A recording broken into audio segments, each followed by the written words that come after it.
soul is as ready to escape as my body. Fear is why you fell. No, I'm not afraid. I'm angry.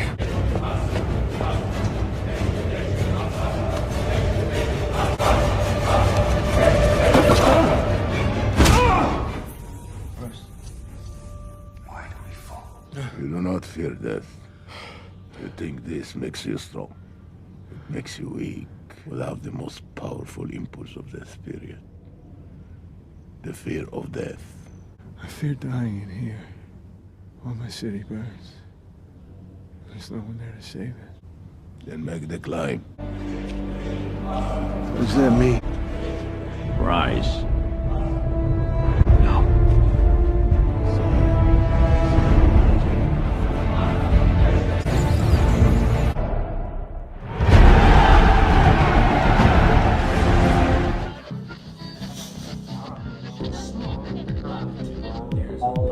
Hey guys, this is Tommy with Tommy Nation Politics. How's everyone doing today? Tommy Nation Politics.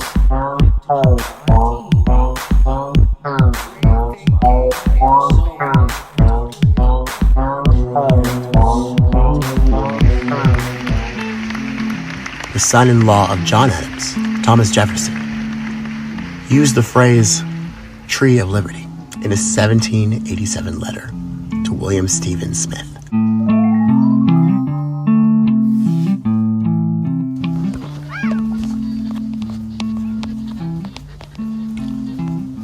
I do not know whether it is to yourself or Mr. Adams I am to give my thanks for the copy of the new Constitution. I beg leave through you to place them where due. It will be yet 3 weeks before I shall receive them from America. There are very good articles in it, and very bad. I do not know which preponderate.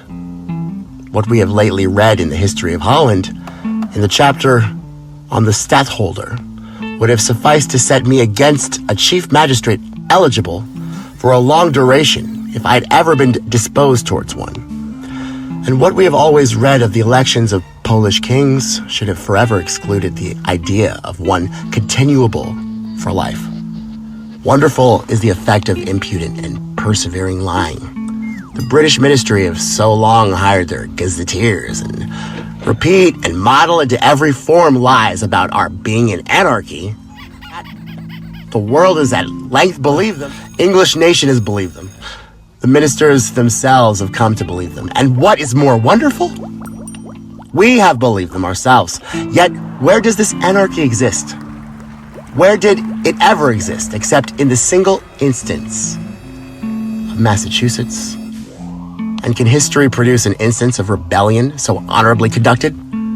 I say nothing of its motives.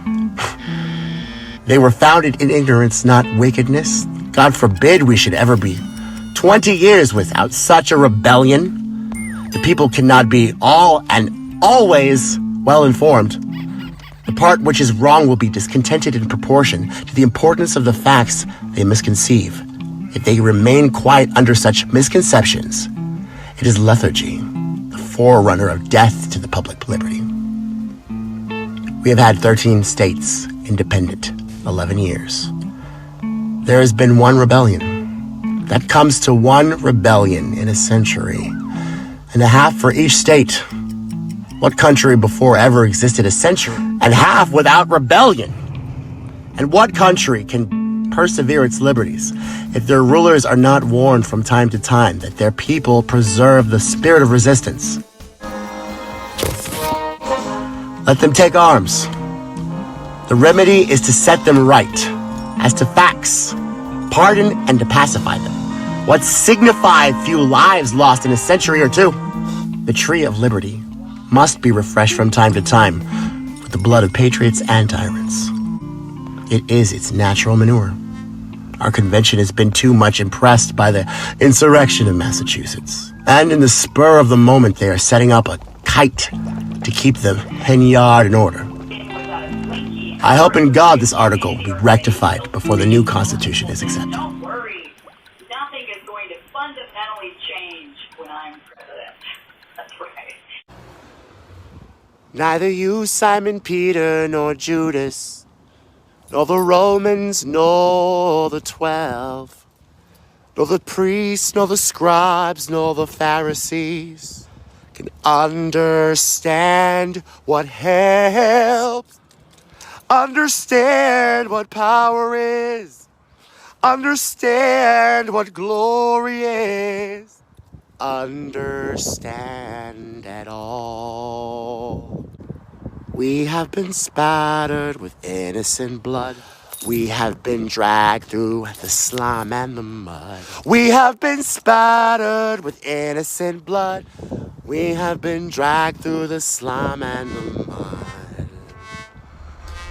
Starting with the Native Americans, then enslaving the African Americans, then invading the Middle Eastern countries for oil, profit, resources, funneling the wealth to the elite oligarchs who have claimed a centralized banking system that holds us all in slavery.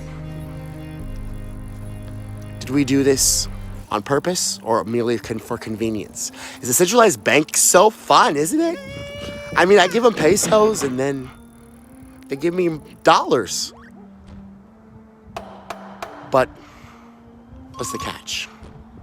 The catch is we're all sharecroppers in a free land, a land called the United States of America, where we were supposed to be born free, with liberty and a pursuit of happiness that drives us to a rugged individualist mentality of success and supremacy. Hearts, minds, and bodies working together for the good of democracy and freedom. Is this where we're at now? Or are we making negotiations of our values? Are we accepting life as it has been given us, not fighting back? Are we tired of politics? Are we tired of all the crap that's going on? I'm tired of it too, guys. I'm tired of politics as well. And you know what? That's why I started Tommy Nation Politics. Because I am tired of politics. Politics is fake. It's rhetoric that is used to satiate poor people and trick them into thinking that things are going to change when nothing will fundamentally change. And you tell that to your owners. That's what politics is. Trump did one good thing with his presidency. He tore the beautiful veil from the face of our ugly political system, our systemically racist, completely corrupt political system. He tore all of the conventional wisdom and social norms veneers off of it. All of the nice, flighty, fanciful words that Barack Obama spoke as he was drone striking 8 countries and burning to a cinder families and farmers. He ripped it all off. It's all unraveling, this illusion. Meanwhile, some of us are making decisions based out of fear that try to keep us as slaves. I've said this once before when Barack Obama was president. Harriet Tubman must have had to pull some niggas to freedom. I'm gonna pull y'all to freedom too. You guys are not going to hear the end of this. For 4 years, I will reveal everything Joe Biden is. He will be exposed.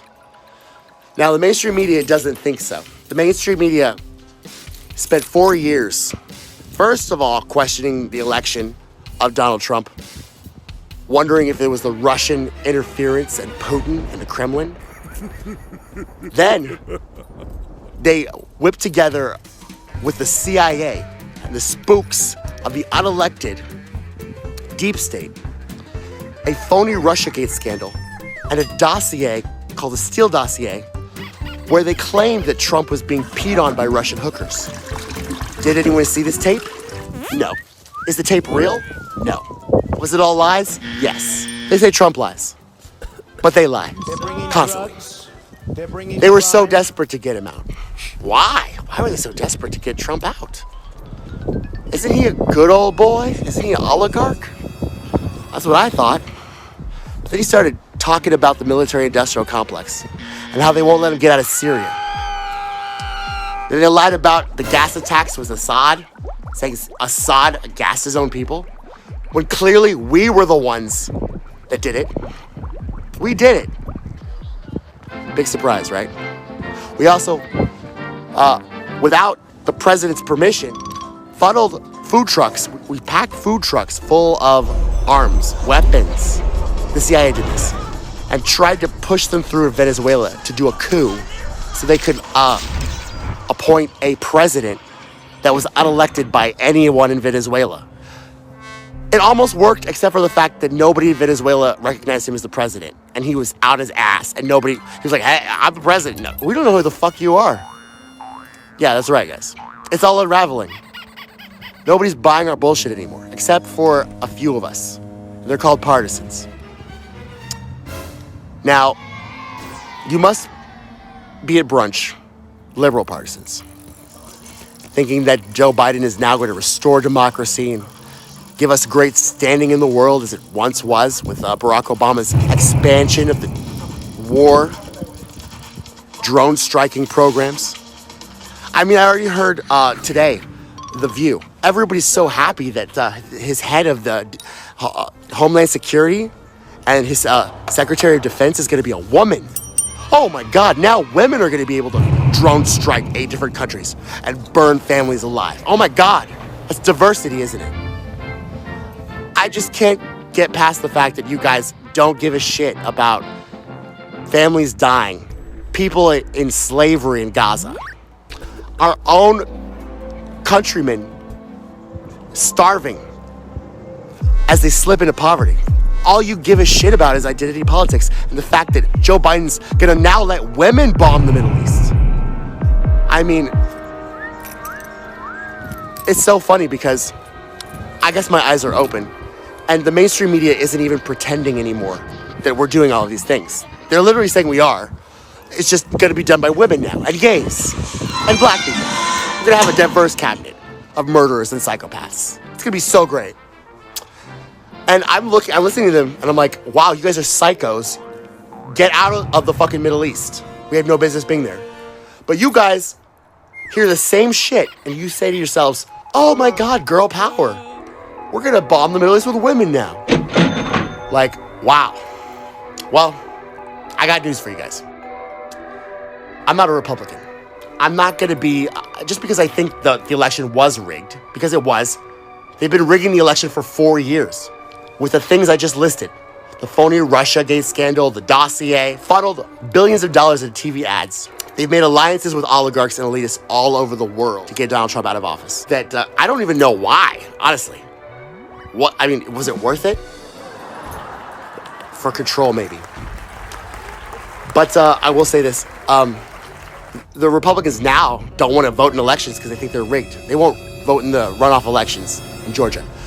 Guys, that's exactly what the establishment wants you to do. The establishment wants you to give up. The establishment wants you to be tired of politics. The establishment wants you to not focus, not expose, and not think freely.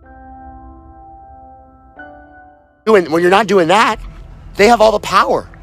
Then they can do whatever they want. There's no dissent. Everyone doesn't care about politics anymore. Everybody's so tired of politics. Nobody cares. The elections are rigged. I guess we're just going to give up exactly what they want. Because then there's no dissent. There's no voices. There's no one to stop them from doing whatever the fuck they want to do. So, that's a bad decision, Republicans. If I were you, I'd get my ass to Georgia right now and vote in those runoff elections. Rigged or not. Because that's your fucking civic duty. We have another civic duty too. When tyranny shows its head, we cut it off with the blood of liberty.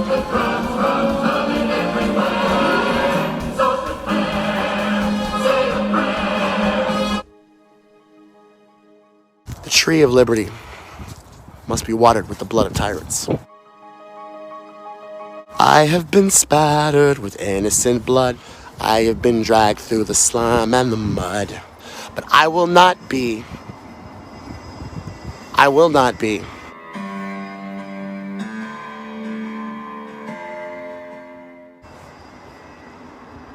The one that gives up.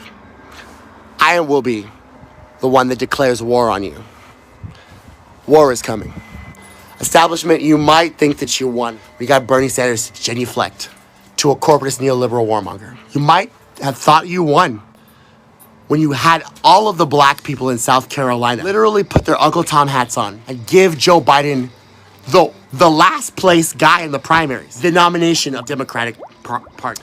You might have thought you won when you lined up all of your mainstream media cronies and decided to do a phony Russiagate scandal. You might have thought you won when you inflicted unconstitutional mandates and curfews under the guise of a pandemic relief, a safety. You might have thought you won when you got a CARES Act that funneled upward transfer of wealth not seen since the Gilded Age, while you pretended to give enhanced unemployment to poor people, never before seen, so plentiful, to take care of the American people. You might have thought you won with your tricks.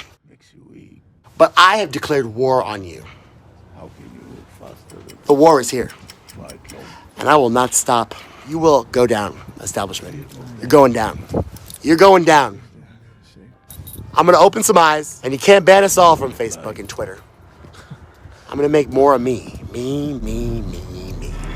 It's purpose that drives us, mister. Purpose that defines us. Purpose that guides us. It's purpose. Then fear will strike you again. We're going to bring this matrix to its fucking knees. Domination politics.